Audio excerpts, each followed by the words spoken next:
Nosso convidado de hoje é o Dr. Fernando Salles, advogado e escritor. Também escreveu um livro recentemente sobre startups. É um prazer tê-lo conosco. Prazer é meu.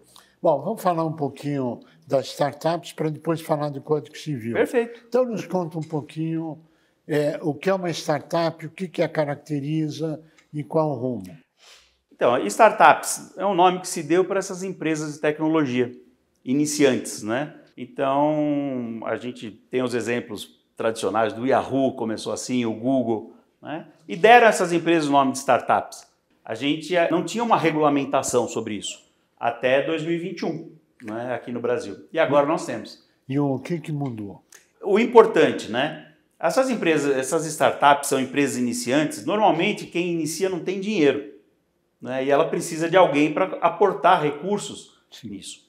Então, há uma figura tradicional já no país como os Estados Unidos que foi trazido para cá, que é do investidor anjo, né? O investidor anjo é uma pessoa que tem recursos, tem dinheiro e que procura essas empresas para investir.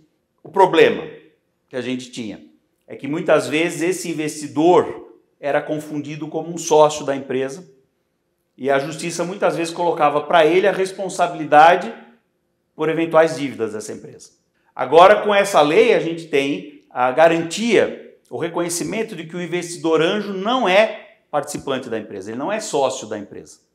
E não é solidário, não. Exatamente, ele não vai ser solidário com as obrigações da empresa. No geral, na regra geral, ele não tem essa responsabilidade. E isso é importante por quê? Porque isso vai atrair o investidor, né? O investidor fica meio receoso de investir e ser responsabilizado. Com essa legislação agora, ele vai ter uma segurança um pouco maior, né? E isto mudou substancialmente a vida daqueles que procuram investidor anjo? Então, eu acredito que sim, né? Eu acho que assim, 21, 22, nós estamos em 25. Ainda não deu para sentir muito. É pouco tempo, mas eu acredito que isso vai refletir no futuro, os investimentos vão vir, né, com muito mais intensidade. Se você tivesse dinheiro para investir e quisesse investir em algum projeto, com essa legislação você investiria? Investiria, sem dúvida, sem dúvida. Eu acho que isso é importante, porque você traz para o mercado ideias boas. O seu livro trata disso? Trata, mas é do aspecto jurídico.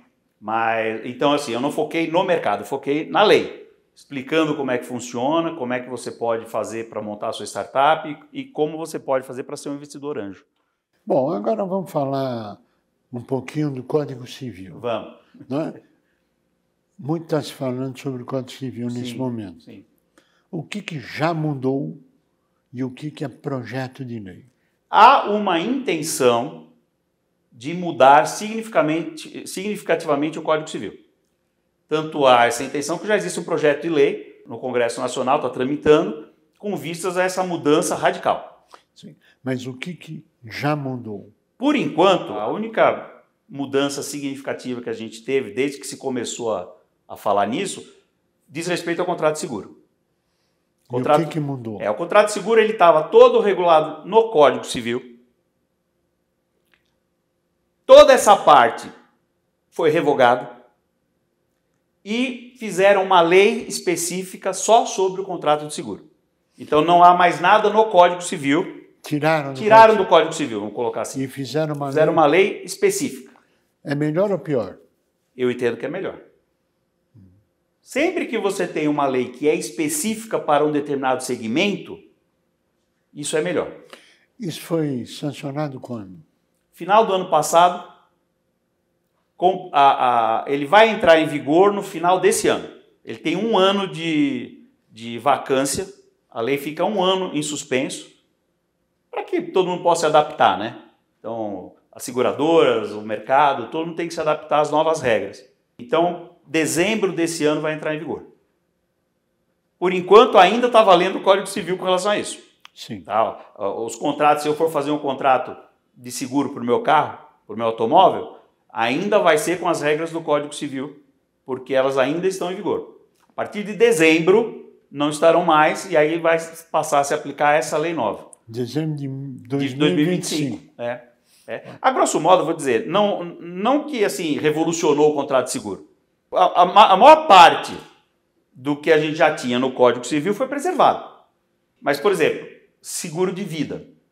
Algumas coisas importantes do seguro de vida que não eram mencionadas na lei, agora estarão. Nosso primeiro Código Civil é de 1916. Sim. Primeiro Código Civil. Durou até 2002. Então, um século de Código Civil. Sim. De 2002 para cá, a gente tem um outro Código Civil. Mas tanto um como o outro tinham regras sobre o contrato de seguro. O contrato de seguro é uma coisa... É da época das grandes navegações da Idade Média. Durante todo esse período, muitas questões foram levadas ao Poder Judiciário. E o Poder Judiciário teve que decidir questões na lacuna da lei. E criou a jurisprudência. E criou a jurisprudência. Sim. Então, o que o legislador fez agora? Ele pegou toda essa jurisprudência e transformou em lei. Então, acaba dando um pouco mais de segurança jurídica, porque a jurisprudência é importante, mas quando você tem isso transformado em lei, aí você tem uma coisa muito mais segura. O suicídio. Então, você tinha uma questão toda ligada ao suicídio com o seguro de vida. Se a pessoa tinha direito ou não a receber, se os beneficiários teriam direito de receber o seguro de vida se a pessoa se suicidou. Isso foi agora regulamentado, já está pacificado, então tem o direito a receber e tal. Era jurisprudência, agora está incluído na lei. Bom, e agora que você tocou no tema, tem direito de receber ou não? Tem direito de receber. Tem direito de receber. A jurisprudência já dizia que tinha. Sim. Né? E agora essa lei nova incorpora a jurisprudência. Né? O que você está achando de importante na discussão do Código Civil? Eu acho importante essas discussões que estão acontecendo hoje sobre essas alterações. Tá? Eu acho que a gente tem que modernizar, muita coisa tem que modificar. O Código Civil, desde 2002, já sofreu inúmeras alterações. O que eu não concordo, muitas das vezes, é alterar o Código Civil, como eles querem fazer. Eu acho que a legislação tem que ser criada, uma legislação específica. E não ficar introduzindo um monte de coisa no Código Civil, porque você vai inchar a lei vai ficar inchada, e toda lei que é muito inchada acaba tendo, assim, de ser descartada. Por exemplo, o contrato de seguro. Esse que eles fizeram. Né? Fizeram o correto. Discutiram mudança, era para mudar o Código Civil, resolveram fazer uma lei à parte, né? Então, ótimo. Então tem coisas que a gente não tem que colocar no Código Civil. Por quê? Porque você vai querer regular tudo numa única lei? É impossível. A sociedade evolui. Evolui. A legislação sempre acaba vindo a reboque. Sim. Às vezes com atraso. Às vezes contrário, mas ela vem motivado pela mudança da sociedade. Exato. Muito bem. O que muda você ter essa mudança no Código Civil ou numa legislação à parte, de acordo com a sua avaliação, para que as pessoas entendam? Sim. O Código Civil é uma lei consagrada. Quando você vai colocar um monte de coisa a mais ali, você vai ter que mudar toda a estrutura dessa lei. Isso vai criar mais confusão do que solução. Quando você pega e coloca leis especiais, à parte, é muito mais fácil para aquela pessoa ir estudar aquela lei.